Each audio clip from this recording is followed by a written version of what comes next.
La première implication, c'est de raviver la tension préélectorale.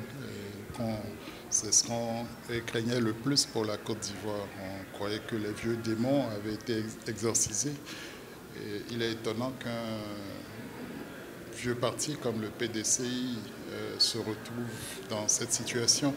On peut se demander également comment l'état-major du PDCI ou de M. Thiam a pu travailler sur sa candidature sur tous les aspects. On découvre là quand même qu'il y a une fragilité qui n'a peut-être pas été assez bien soignée. On n'a pas senti une réelle communication politique pour anticiper sur ce qui vient d'arriver. Au mieux, avons-nous pu entendre M. Thiam en temps rassurer qu'il avait renoncé à sa nationalité française. Mais c'était mal compté avec ceux qui avaient plus d'un tour dans leur sac et la persistance de ce type de disposition dans le code de nationalité, de la nationalité de la Côte d'Ivoire. Est-ce que le PDCI va s'organiser un peu comme le PASTEF a su le faire pour suppléer au pied levé à l'invalidation de M. Thiam par M. Bignon?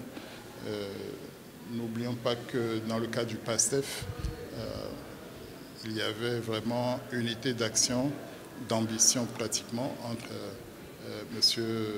Sonko et M. Faye. Ici, il y a eu d'abord le temps de la rivalité entre M. Bignon et M. Thiam, bien que M. Bignon ait pu se retirer avant la convention. Il peut être effectivement une alternative spectaculaire. L'unité peut se refaire de manière inattendue entre les uns et les autres. Ce n'est pas parce qu'il s'est retiré que forcément les liens étaient redevenus des plus amicaux. Donc il va falloir au PDCI retrouver l'unité de pensée, d'action et démontrer qu'il est un dinosaure, qu'il est un parti au long cours avec lequel il faudra compter. Mais c'est bien trop tôt pour le prévoir, pour le dire.